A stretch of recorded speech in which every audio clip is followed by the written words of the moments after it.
let me start with you. My first question: tell me something about your show, Beverly Hills View. Ah, I didn't expect that one. Hmm? I thought you were going to ask all about dad. So Now, of let's see. course, I have some question. If you don't mind, I really would No, like to asking about you as well, of no, course. no, it's fine. So tell you about the show. Yep. Um, well, I started as a host. I was unanimously appointed by City Council to be a host of their television station, Beverly Hills television program, a show called Beverly Hills View. And it had launched about 3 years, 2.5 years before I came on. And they were missing an entertainment element. And I pitched that I could bring entertainment interviews across the board, from athletes to entertainers to other aspects, and even include the arts as a whole. So they loved what I was doing at the West Hollywood Public Access Station live television show I had for 2 years. Mm-hmm. And they would love to have me over there. And like I said, I was unanimously approved by the city council, because anything in Beverly Hills, the way their structure runs is city council has to approve things that belong to the city, which the station does. So that felt good. And yeah, I started interviewing. I'm trying to think, my first interview, I believe, was a dancer from Beverly Hills High School named Jacob Jonas, who has a nonprofit. And I believe, I hate to say for sure that was my first interview. I'd have to go back to my notes. Hmm. But I did him on twice because he was a young local talent and I wanted to highlight, someone from the community that was doing great things Yep.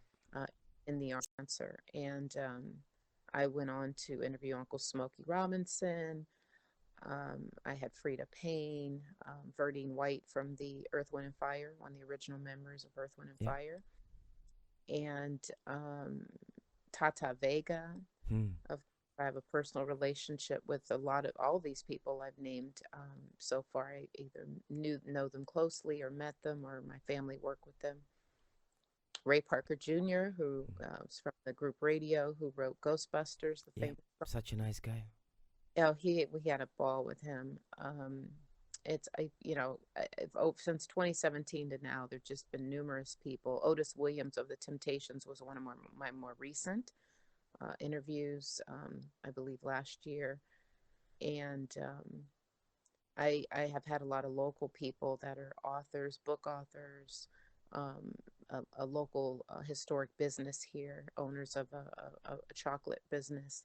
So I kind of expanded it to, it has to have, the show premise from the city is that it has to have some connection to the city of Beverly Hills, or be someone that's just, celebrity status, where people would recognize their name and presence. And I try to entertain my audience, inspire and motivate them through the conversation, Yep. educate them about, the career of this person, or their successes, and then leave them more enlightened and just happy about the feeling they got out of the program.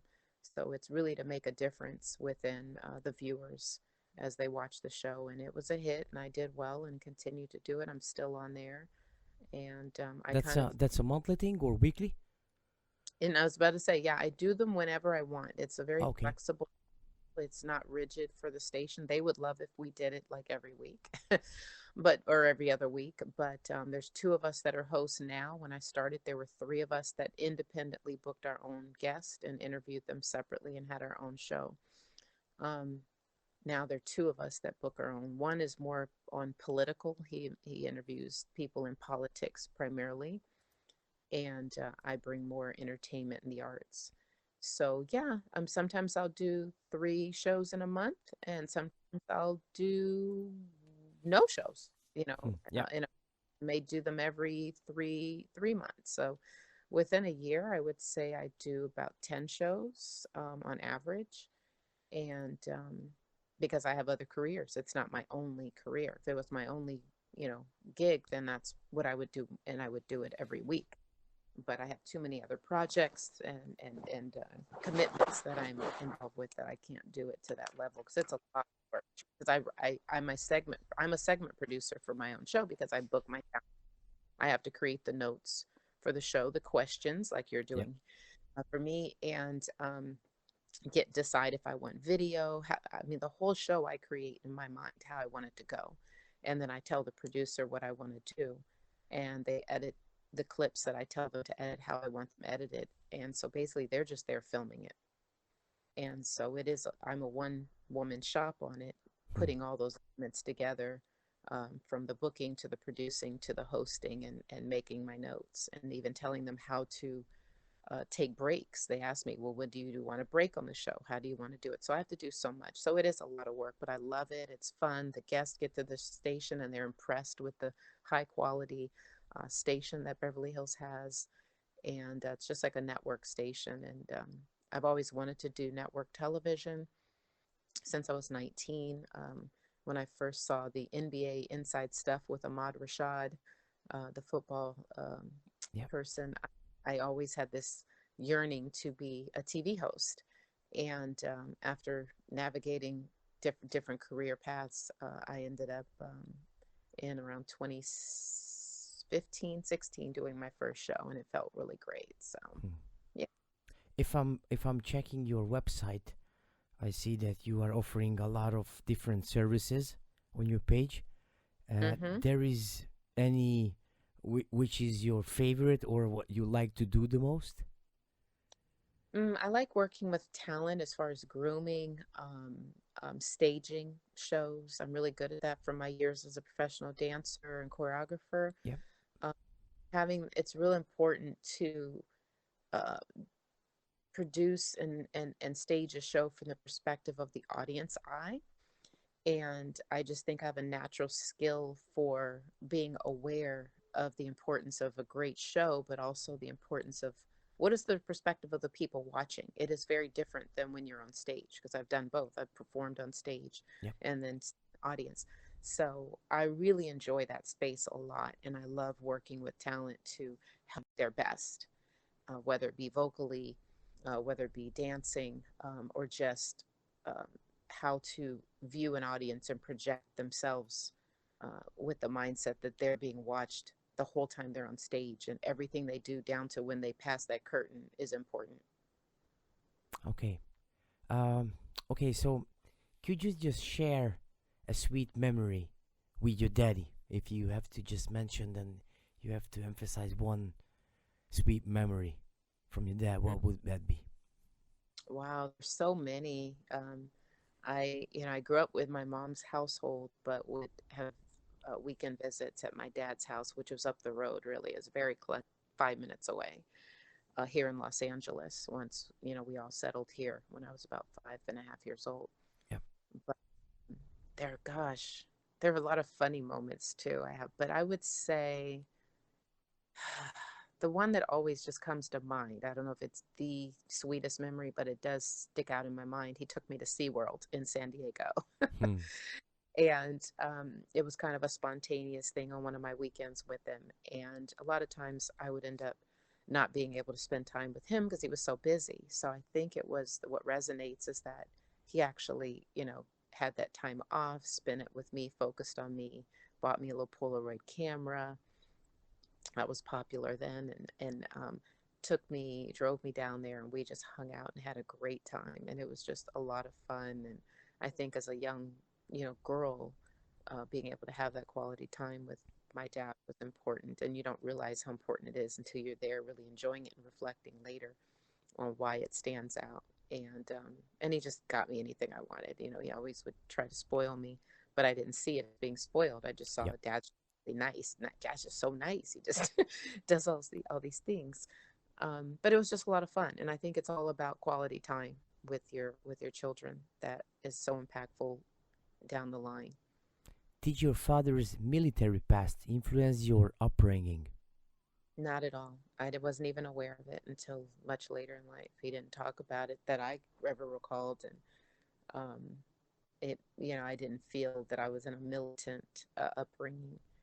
Um, he was a strict person to a degree. Um, he could go from 0 to 60. I was told I didn't see much of it, but he did have a temper. Maybe that came from that age, having to tolerate so much in the service. but all I saw was this happy, laughing, fun, person all the time. Hmm. What was it like to have met icon singers, writers, and producers in your childhood? Looking back, pretty remarkable. At the time, it just seemed like a normal life. I'd go to my Uncle Barry Gordy's house for Thanksgiving or a birthday party or whatever gathering he had after one of the Motown shows. We'd gather there, and you'd find Dick Clark, Hugh Hefner, Smokey Robinson, Yeah. Stevie Wonder, Michael Jackson, just all hanging out with the Gordy family, and it just was normal because it happens so often. You come to just expect and see these people. Um, but it was always a good time. It was a lot of love in the room, a lot of hugs, a lot of conversation, laughter, music for sure. Um, they would always have music. You'd find Uncle Smokey, hitting the piano and other people grabbing the mic. I mean, and it was just normal, just a true house party. It just happened that the people in the house party were a bunch of Yeah. celebrities. But it just felt warm and fun, and my cousins and I would just run around and just a house full of kids, and it just was a blessing to look back on. It just was some great, special, blessed times. Do you have any favorite artist?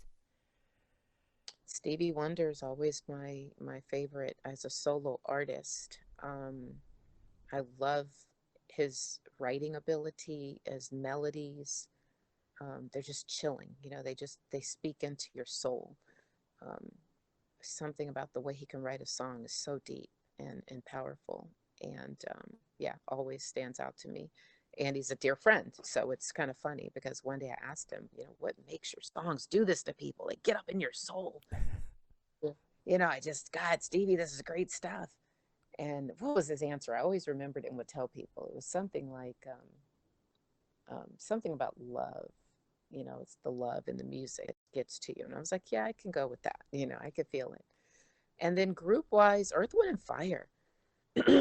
It's not a Motown group, but Earth, Wind, and Fire just brings so much joy from their performances. They dance the entire 2 hours. It's crazy.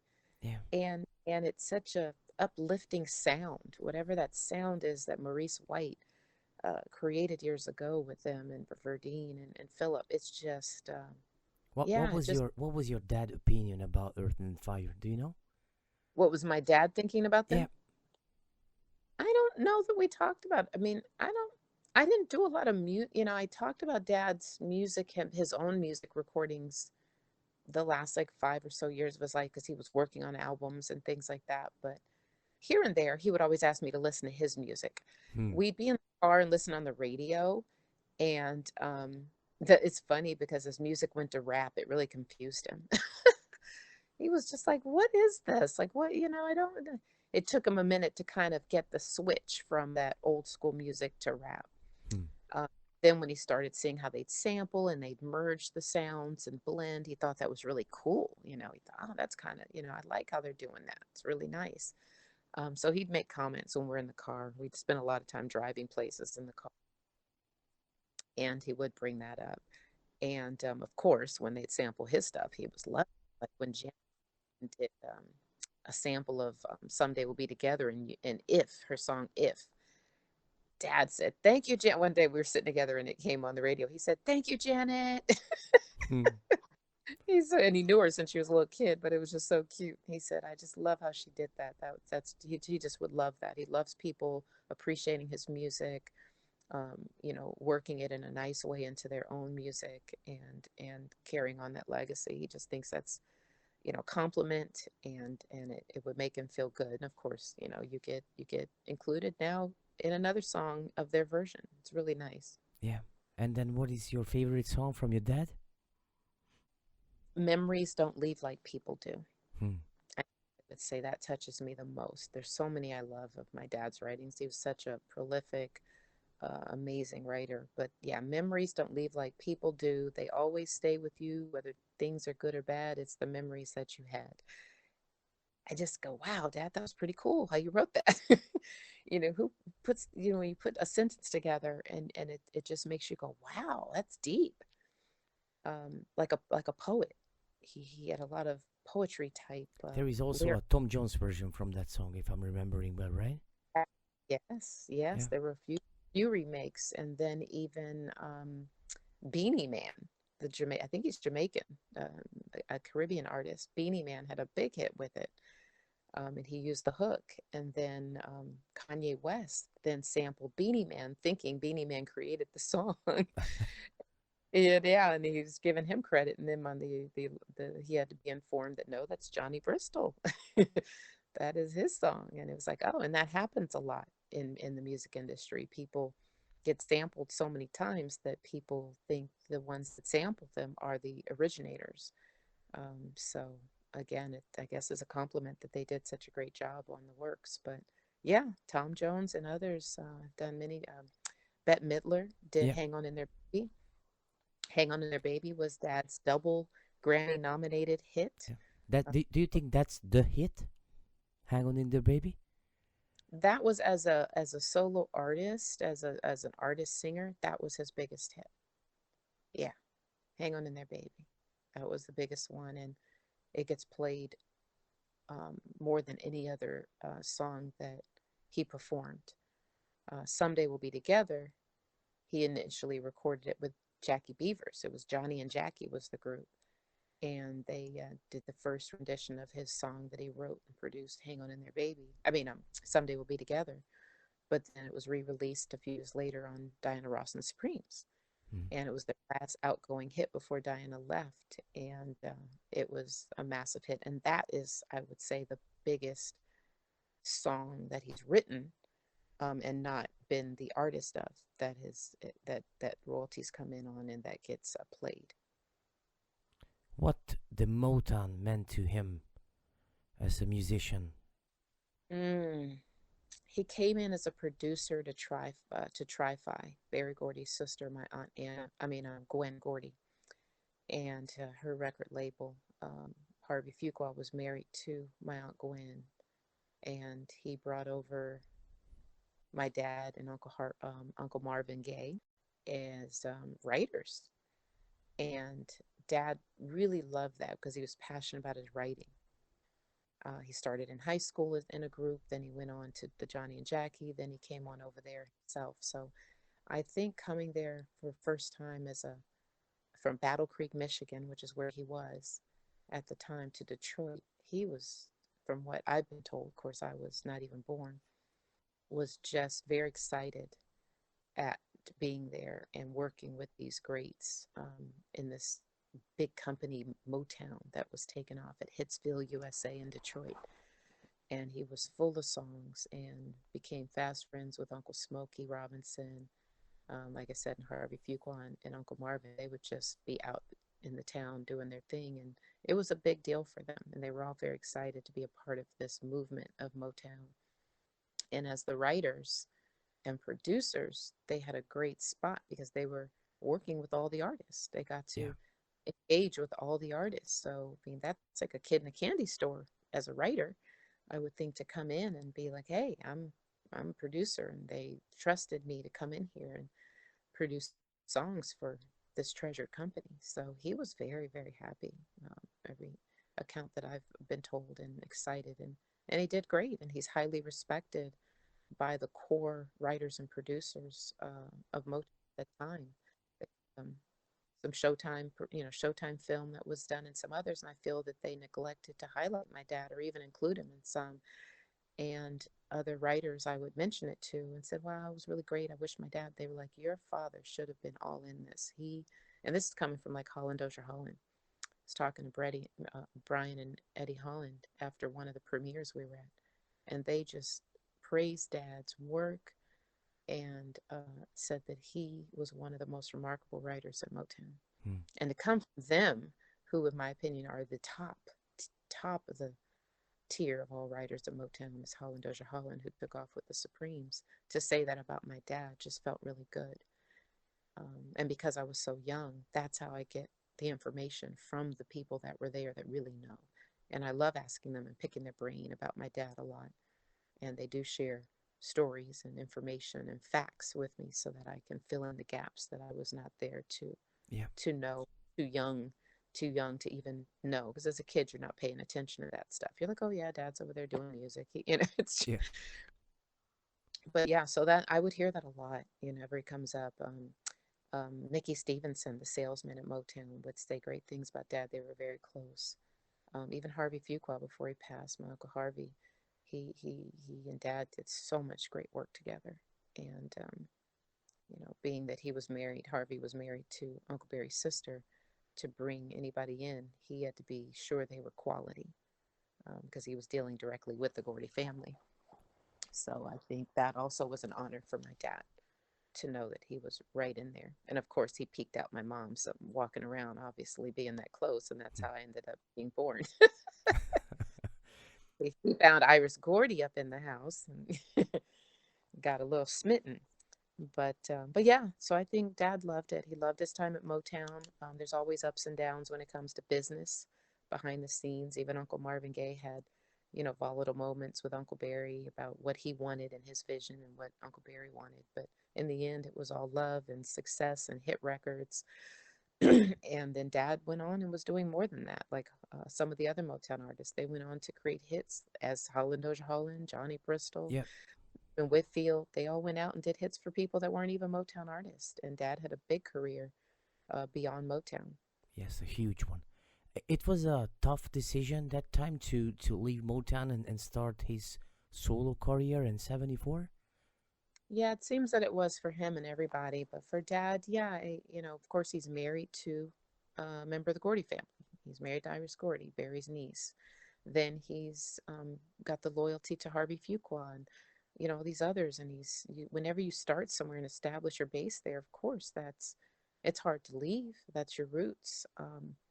But he wanted to spread his talent out there, and I think he was supported. I haven't heard anything bad from anybody about, oh, Johnny left, or how did he work with all these non Motown people. No one's ever brought that up. So I don't think there was ever a problem with him doing that, because Motown left Detroit and dad stayed. He was one of the people that stayed in Detroit at the time. About a year, because he says, because mom brought me here and he wanted to be with me. But I think I'm sure a lot of the company and seeing the opportunities and hearing from his colleagues about the opportunities going on here.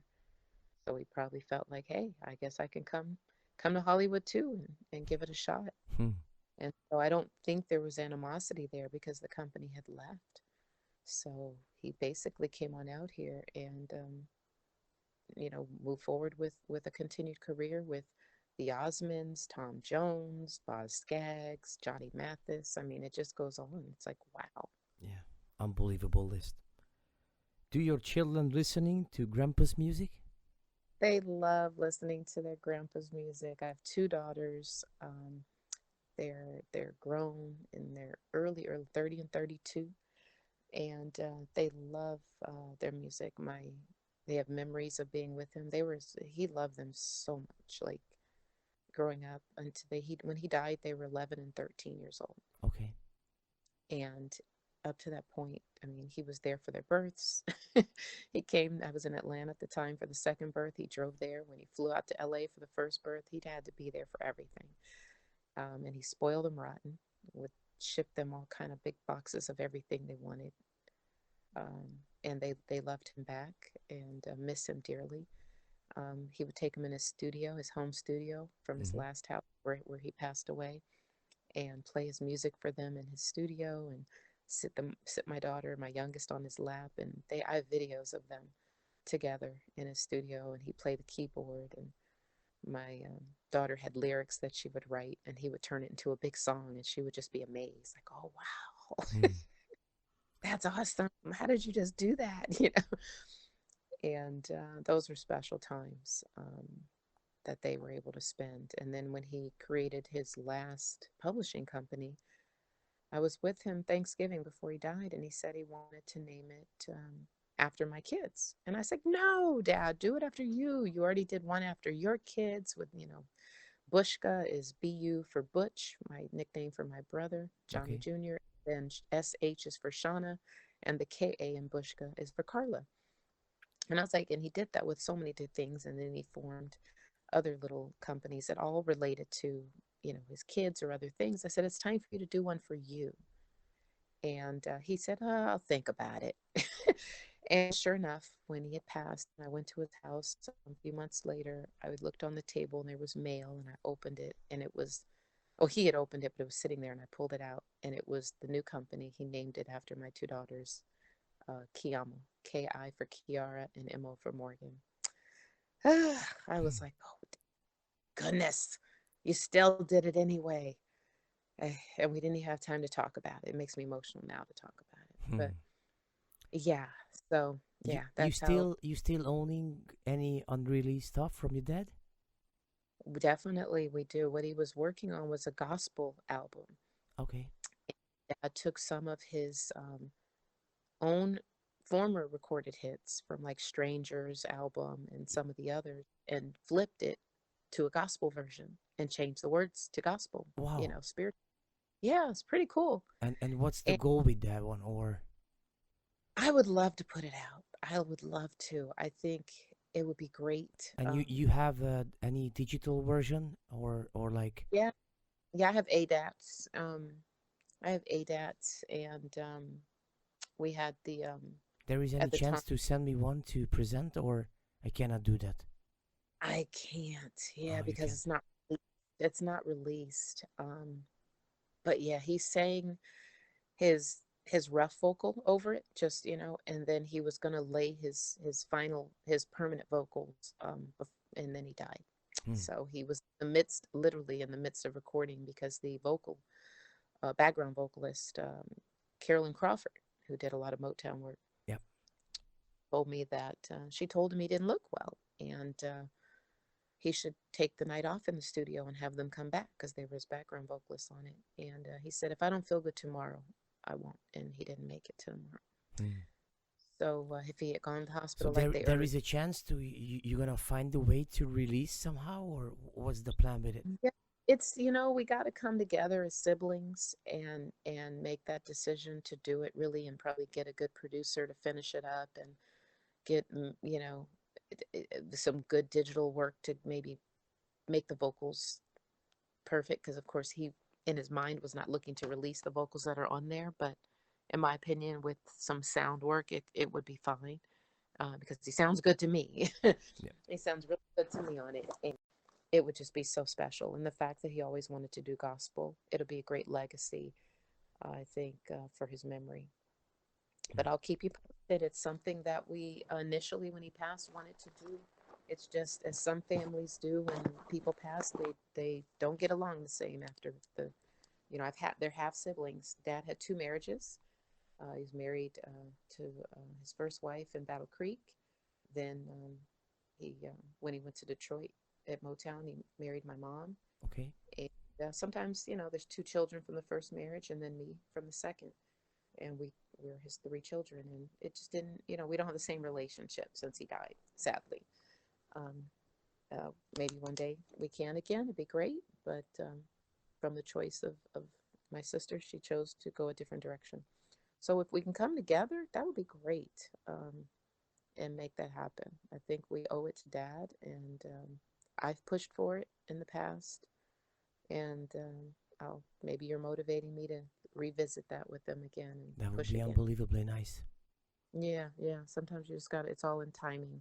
People's emotions settle before you sometimes do things. So maybe this is the right time.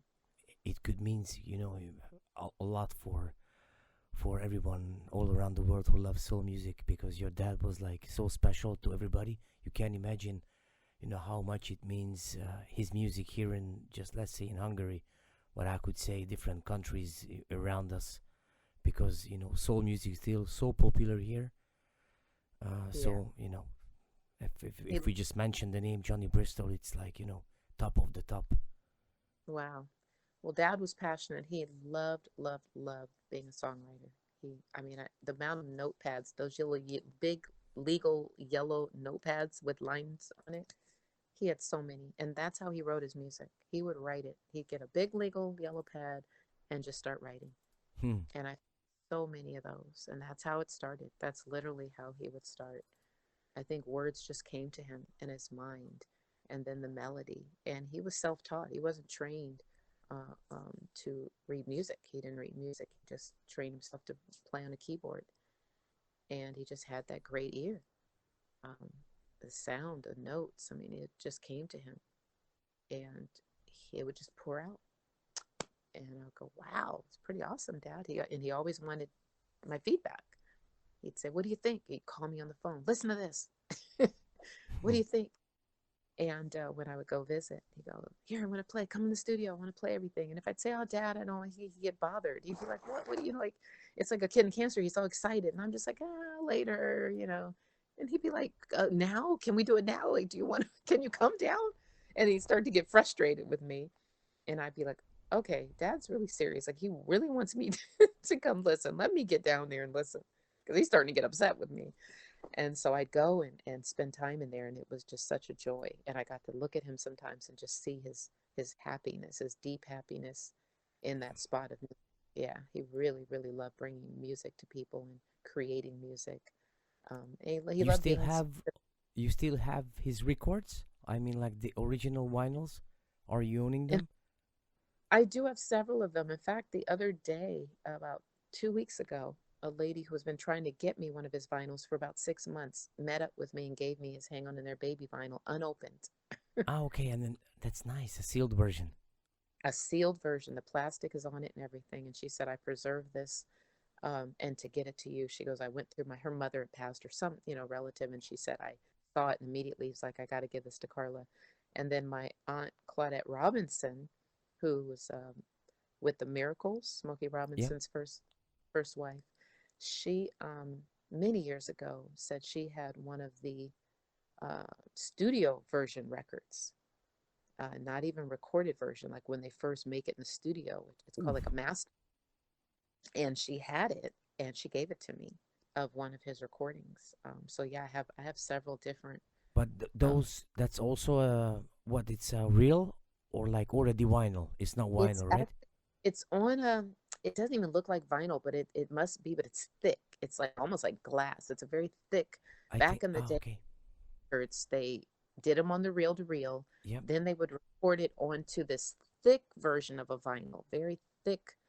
Um, Looks, it's round and has the hole in the center, but it's thicker. And then from there, once that is set and the production is finalized, then it goes to the vinyl that people buy. Hmm. So it was pretty nice to get that. I Whoa, was like, that's a "Ooh, rare one. it is, it is." Wow. A couple of weeks ago, I was digging because of Daddy, and then I found a vinyl from Tilly Moreno. Do you know her? Tilly Moreno. I don't. She did a fantastic duet with your daddy, the song called Nothing I Want More, which was never released by your dad, only from Tilly Moreno LP from 1983. This is such a rare vinyl. I don't have the US version, but I found the guy who has a version of this vinyl released in Mexico. Wow. And then I'm just made a deal. I paid 500 US for him, so it's already on the way to me because it will be one of the special song I will present for you, my daddy, because it's so unknown and so rare, but it's an unbelievable nice duet. How do you spell her name? I will send you. Hold on, let me do this. I'm gonna do this copy, and then That's I in. send you to your messenger as a text. Yeah, and the name of the song. Yes, I will send you over everything so Mm-hmm. you can check. Yeah, look it up. That's really nice. That's um, Great. that's That, unbelievable. yeah, sounds like a great find. It's always nice when people have preserved vinyl records, and I'm owning preserved. one of the biggest collection in Europe. You can imagine, like a little Oh, bit more really? than 6,000 records with so many test copies, rare one, only one non-copy available from different artists. And I'm also partly owning label company in UK. So this is what we're trying to do with a good friend of mine, that we are releasing previously unreleased songs from the 70s, early 80s. I will send you the link of the website, so you will see how much record we already released from the 70s, which was, previously unreleased songs from several artists. So Mm, that's nice. How nice. Wow. Yeah, I would love to connect with people like that dad produced, like Tom Jones, and um, I did meet Johnny Mathis and talked to him about my yeah, dad, and smiled and said, "Oh yeah, Johnny, he's great talent," you know. yeah, So when they think back on those times, of course they spent time in the studio. They had to, be produced by him, and Dad had to direct them how he wanted it. I mean, it's just I watched my mother, who was also a music producer, in the studio, growing up all the time in the studio. So I know what it's like during that time when you have to produce an artist and work and being the so I was a studio baby. That's truly what I was, and I just it wasn't in the studio with Dad so much. yeah. So I didn't spend a lot of the time with him in the studio, nor did my other siblings. To my understanding, they weren't really, that part of his life. We weren't there in the studio. Um, I was very, very young, so at Motown when he started doing his works. And like I said, not even born initially. So, Hmm.